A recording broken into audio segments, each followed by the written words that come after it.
Merci de nous rejoindre au sommaire de ce journal, le 20h. Au sommaire de ce 20h, l'Urtelgui, reçu par le Premier ministre dans le cadre des consultations nationales. Au terme des entretiens, l'Union des radios et télévisions libres de Guinée annonce la tenue d'une assemblée générale pour définir sa position sur le projet de nouvelle constitution et les élections législatives. Vous entendrez son président dans ce 20h. Les deux factions de l'USTG, toujours à couteau tiré, l'USTG version Abdoulaye Kamara a lors d'un point de presse apporté sa version des faits sur les malheureux incidents de Mamou. La structure syndicale s'est aussi prononcée sur les consultations nationales. Reportage à suivre dans ce journal également. Au Kenya, 7 élèves d'une école primaire de Nairobi ont été tués et des dizaines blessés. À l'origine de ce drame, l'effondrement de leur salle de classe.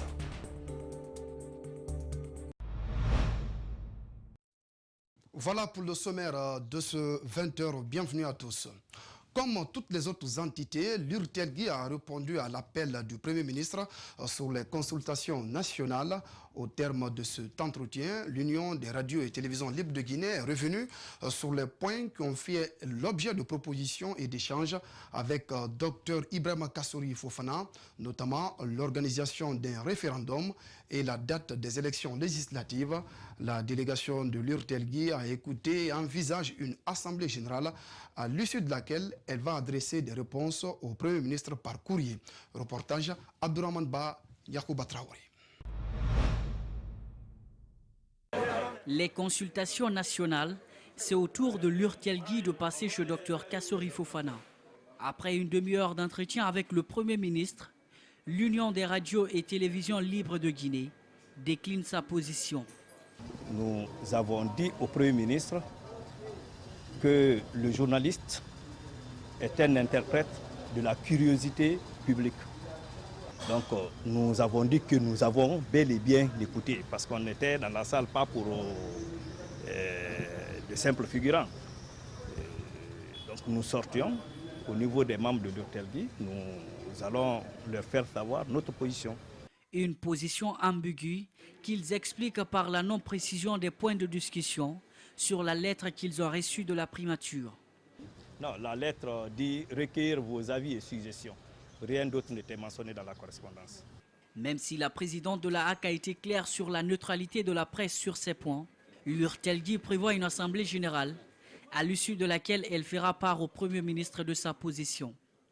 Nous sommes en association, nous l'avons bel et bien écouté et que nous retournons à notre base, organiser une assemblée générale de l'Union des radiodiffusions et télévisions libres de Guinée et recueillir l'avis de tout le monde et répondre par écrit. Après donc cette rencontre avec l'Urtelgui, nous avons joint au téléphone certains journalistes de la place. Vous allez suivre dans la grande édition du 22h leur réaction par rapport à cette annonce donc de l'Urtelgui de tenir une assemblée générale au cours de laquelle elle va définir sa position par rapport au débat en cours à la primature. S'achemine-t-on vers la reprise des manifestations de rue par l'opposition guinéenne? C'est désormais la question que l'on pourrait se poser après une sortie médiatique du chef de file de l'opposition. Ce samedi, Cellou Dalein Diallo a demandé à ses militants de rester mobilisés. Bientôt, le mot d'ordre, c'était au cours de l'Assemblée générale hebdomadaire de son parti politique. Décryptage et réaction avec Algassim Yaliba et Ibrahima Souma. Depuis l'installation des PA sur la route Le Prince, les manifestations de rue ont totalement cessé. Une décision de l'État empêche les opposants d'organiser leurs manifestations habituelles pour protester contre certains agissements du gouvernement. Mais ce samedi, le président de l'UFDG fait une annonce qui amène certains à croire que ces manifestations vont bientôt reprendre. L'heure est à la mobilisation. Il y a tous ces défis. Alpha n'entend qu'un seul langage, celui de la rue. Il est temps maintenant qu'on bouge, qu'on arrête de dire qu'il faut se mobiliser. La sensibilisation doit se terminer et nous allons très bientôt lancer les mots d'ordre au niveau du FNDC. L'annonce est bien accueillie à l'UFR.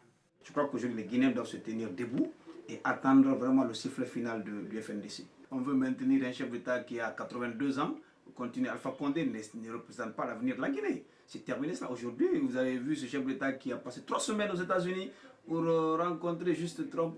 Et pendant ces 3 semaines, vous savez ce qui se passe dans le pays? Le pays est complètement abandonné. Du côté du RRD, une autre formation politique, membre de l'opposition républicaine, son président dit n'avoir pas été consulté. Et par conséquent, tout ce qui est tenu comme déclaration au siège de l'UFDG par le président de l'UFDG n'engage pas le RRD. Je crois que si l'opposition doit tenir une déclaration, on se retrouve en plénière, on décide, il y a un porte-parole qui passe le message de l'opposition. Puisque tel n'est pas le cas, on attend qu'on se retrouve, on va avoir l'opportunité d'aller en manifestation ou pas. Ça se discute à l'opposition. Il n'y a pas un parti qui s'arrête, il fait la déclaration au nom de tous les partis politiques. Avec l'installation des PA, nombreux sont ceux qui se réjouissent de l'accalmie que connaît la route Le Prince, même si d'aucuns ne s'en félicitent pas. À l'annonce de la reprise des manifestations de rue, le ministre de la Sécurité européen, Alpha Ibrahim Akera, a laissé entendre au siège du RPG Arc-en-Ciel que son département prendra toutes les dispositions contre les manifestations annoncées. On l'écoute. Si nous voulons gagner, si nous voulons doter la Guinée d'une nouvelle constitution, il faudrait que notre union soit sacrée, forte, et que chacun fasse amende honorable pour agir conformément aux règles et aux principes du parti. C'est à cela que nous allons vous inviter. N'insultez personne, ne frappez personne, ne répondez à aucune provocation. L'État est là pour assurer la sécurité des biens et des personnes. Et soyez sûrs que toutes les libertés seront respectées, les droits de l'homme seront respectés, la démocratie sera respectée, mais tous ceux qui voudront troubler l'ordre public trouveront les institutions de la République sur leur chemin. Et je vais vous dire sincèrement que l'ordre public sera maintenu, vaille que vaille, coûte que coûte. J'en ai fini. Merci. Voilà, Alpha Ibrahim s'exprimait donc par rapport à cette annonce liée à la reprise des manifestations de rue. On en vient à cet élément annoncé au sommaire de ce 20h crise à l'USTG. Les deux factions sont toujours à couteau tiré. L'Union syndicale des travailleurs de Guinée, version Abdoulaye Kamara, a animé une conférence de presse ce lundi à Conakry. Les syndicalistes sont revenus sur l'affrontement qui a eu lieu à Mamou entre les deux factions de l'USTG. Ils ont aussi évoqué les consultations engagées par le Premier ministre, Dr Ibrahim Kassory Fofana. Compte rendu, Amadou Kalisso, Lamine Silla. D'entrée de jeu, les conférenciers sont revenus sur l'affrontement enregistré à Mamou entre les deux factions de l'USTG lors de l'installation du nouveau bureau régional. 19 personnes auraient été interpellées. Certaines ont été libérées. Il y en a qui ont été pris avec les armes. Ce sont ces gens-là qui ont été amenés au commissariat. C'est eux qui ont été envoyés à la justice. Abdoulaye Kamara affirme que tout est entré dans l'ordre. Ce sont ces hommes qui dirigent le bureau régional de Mamou, a-t-il indiqué. Sur les consultations engagées par le Premier ministre, les deux factions ont été convoquées sous la bannière de l'USTG. Le gouvernement entretient-il la crise au sein de cette structure syndicale? Les conférenciers tergiversent.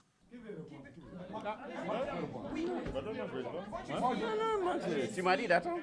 Attendez, je passe. Finalement, Marie-Yvonne Koumbassa et Mohamed Lamine Kamara prennent leurs responsabilités. Ils mettent le doigt dans la plaie et dénoncent le double jeu du pouvoir. Je pense que cette question-là, on doit la poser à l'État, au gouvernement qui est en train de diviser le mouvement syndical, la classe ouvrière. C'est le gouvernement. Parce qu'on ne peut pas adresser le même courrier aux deux factions. Et on ne peut pas avoir deux structures du même nom évoluant dans un même pays. C'est pas possible. Monsieur Kassory Fofana, il est interpellé. Ce que je dis, c'est une vérité. Pendant que nous sommes là, on ne doit pas laisser notre lettre à ces gens-là. Parce que simplement, ils sont là toujours en train de crier, on va faire ça, on va faire cela. Ils ont dit qu'ils vont faire la grève. Quand il y a eu l'invention du carburant, on a réagi. Qu'est-ce qu'ils ont fait? Ils ont réagi. Ils ont tout suivi sur la radio, non? Ils ont réagi. Parce qu'on a dit, et je vous dis, nous on ne menace pas, hein, on prévient. Le camp d'Abdoulaye Camara prévient leur adversaire. Le jour qu'ils vont faire une déclaration ici, allez-y en grève, machin, bah. La libre association des individus est un droit naturel. Et donc, ils partent la constitution du monde. Ils continuent de faire de loi fondamentale. Ils le font avec le cycle de l'USCG. On va porter plainte contre eux. Je pense qu'à ce moment-là, l'État sera à mesure maintenant de répondre. Sinon, c'est pas normal. On est l'USCG. L'autre là aussi, USCG. Où on va? Il faut qu'on soit clair avec vous. C'est la vérité, ça. Pour le moment, les deux factions sont reconnues officiellement. Elles sont présentes sur le terrain, même si l'USTG Mamou accuse son adversaire d'être absent dans les secteurs miniers et portuaires.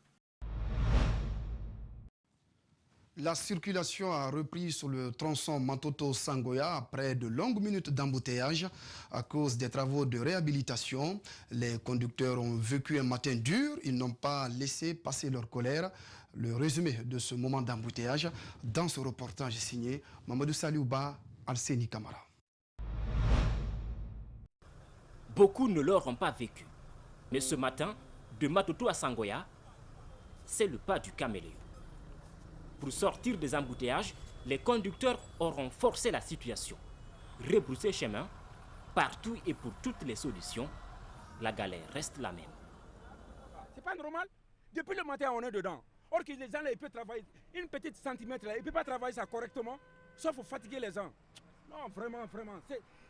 S'ils ne peuvent pas faire là, nous on peut faire. Nous on peut faire. Si les sociétés sont incapables de le faire, on peut le faire. On ne peut pas faire 6 heures de temps à Conakry. Ici c'est capital, c'est pas en brousse.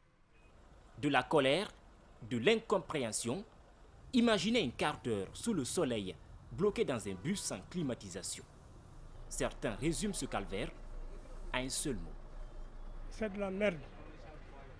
Complètement de la merde. De 58 jusqu'à l'heure en Guinée, on ne devrait pas pleurer pour faire de route. Certains sont choqués, pas seulement à cause de l'embouteillage, mais pour ces travaux peu rassurants pour lesquels la communication est mal passée. Et puis ils ne travaillent pas samedi ni dimanche, ni vendredi, sauf lundi, jeudi. Et c'est normal. On va travailler comment? Et puis nous, on va vivre comment? C'est pas normal ça. Vous n'avez qu'à dire le ministre là-bas qui est responsable de ça, que c'est pas normal. Il n'est pas là-bas pour ça. Il est là-bas pour travailler, pour faciliter les gens. Oh.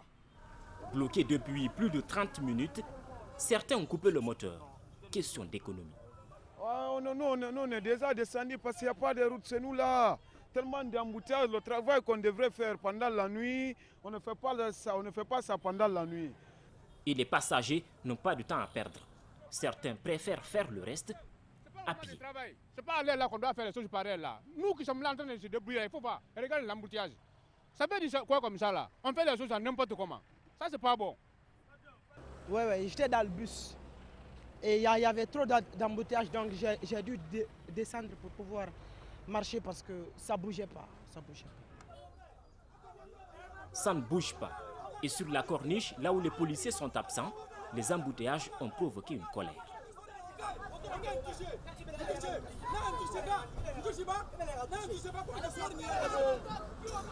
Pendant plusieurs minutes, c'est l'incompréhension. Les conducteurs ne vont pas se prendre le col, mais c'est tout comme. Puisqu'il n'y a pas de route, autant prendre du temps à discuter.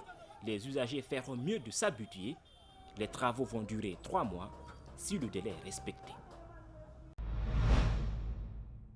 Voilà, colère noire des usagers du tronçon Matoto-Sangoya suite à des travaux de réhabilitation. Le Mali a célébré ce 22 septembre le 59e anniversaire de son indépendance. En Guinée, la célébration placée sous le signe de la cohésion a connu une forte mobilisation de la communauté malienne. Elle aura été aussi l'occasion de taire les divergences entre les associations maliennes vivant sur le territoire guinéen et qui entretenaient jusqu'ici une relation conflictuelle. Le compte-rendu est signé Mohamed Damarou Kamara et El Haj Aliouba.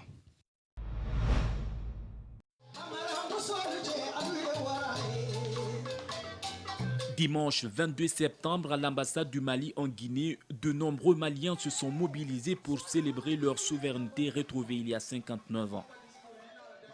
Ça fait 30 ans que les Maliens ne se sont pas réunis pour faire la fête. Aujourd'hui, c'est fait. Et tous ceux qui doutaient de la division des Maliens ici ont été satisfaits aujourd'hui. Cette commémoration a été placée sous le signe du pardon, de l'unité et la cohésion entre les Maliens de Guinée partagés entre deux grandes associations. Maintenant, il n'y a plus de divergence. Le Haut Conseil des Maliens de Guinée et Vision Nouvelle décide désormais de parler d'une même voix pour l'intérêt supérieur du Mali. On a le même contexte.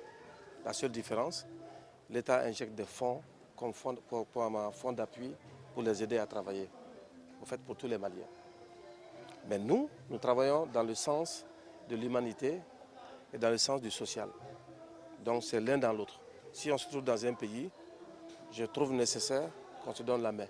Il y a eu des divergences, nous sommes assis, nous sommes parlés entre nous Maliens, nous avons estimé que la communauté a besoin de l'unité. Le Mali a besoin de l'unité et nous nous sommes donné la main sous la houlette de l'ambassadeur et cela est fait aujourd'hui. J'affirme et je réaffirme que la communauté malienne aujourd'hui est une et indivisible. Un vibrant hommage a été rendu au père fondateur du Mali et les actes forts de bienveillance et de réconciliation ont suscité chez cette communauté malienne vivant en Guinée un sentiment d'appartenance et de fierté.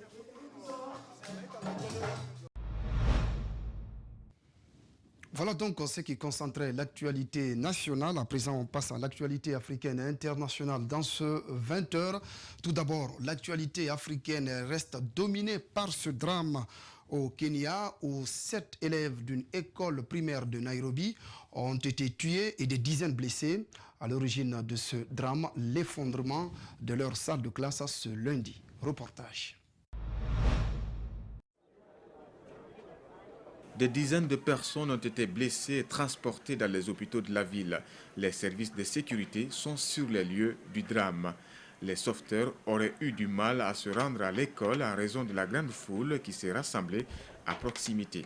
Jusqu'à présent, nous pouvons confirmer que nous avons 7 morts et 57 autres individus sont hospitalisés, a déclaré un porte-parole du gouvernement à des journalistes devant l'école de Dagoretti.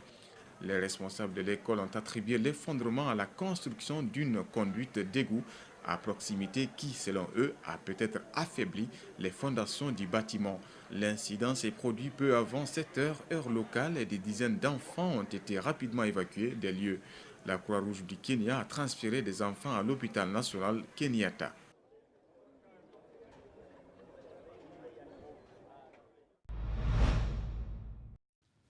C'est un moment essentiel puisque nous attendons ce procès pénal depuis des années, déclare Irène Françon.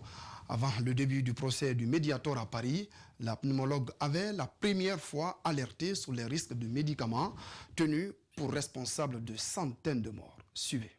Pour moi, c'est un moment bien sûr essentiel puisque nous attendons ce procès pénal depuis des années.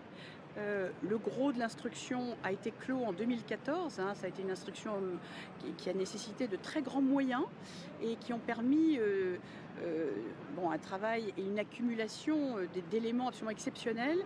Et on nous a annoncé un procès pénal en 2015, en 2016, en 2017, une attente interminable et une attente insupportable aussi parce que nous avions face à nous, quand je dis nous, c'est les victimes et moi, vous comprenez bien, nous avions face à nous un déni sans fin de responsabilité de la part du laboratoire qui a toujours fait ces dernières années l'inverse de ce qu'il disait faire. La marche pour le climat à Paris a mobilisé samedi 15 000 personnes. Cette manifestation a cependant été parasitée par des violences. Des Black Blocs se sont mêlés au cortège et des incidents ont éclaté avec les forces de l'ordre massivement mobilisées. Suivez ces images de nos confrères de l'AFP commentées par Djibril Ba. Quelques 15 000 personnes ont marché pour le climat samedi à Paris, mais cette manifestation a été parasitée par des violences. Des Black Blocs se sont mêlés au cortège dès son départ et des incidents ont éclaté avec les forces de l'ordre. Vitrines cassées, banques dégradées, barricades de fortune incendiées. Des violences ont éclaté dès le début de la marche vers 14h30. Quelques 1000 manifestants radicaux y ont été signalés par la préfecture de police alors qu'un nouvel acte de la mobilisation des Gilets jaunes avait également lieu samedi à Paris. À 18h, 163 personnes avaient été interpellées, 395 verbalisées selon la préfecture de police. Quelques 15 200 personnes ont participé à la marche pour le climat, selon le cabinet Occurrence qui a effectué un comptage pour un groupe de médias dont l'AFP. Les organisateurs, eux, revendiquent 50 000 participants et la préfecture de police fait état de 16 000 manifestants. C'est la fin de ce journal. Merci de votre aimable attention. Dans un instant, le sport avec le tout foot piloté par Paul Fatia Tunkara. Les infos reviennent à 22h dans la grande édition de la soirée, bien évidemment, avec à la présentation Fatoumata Diané. Bonne suite de programme sur Espace TV.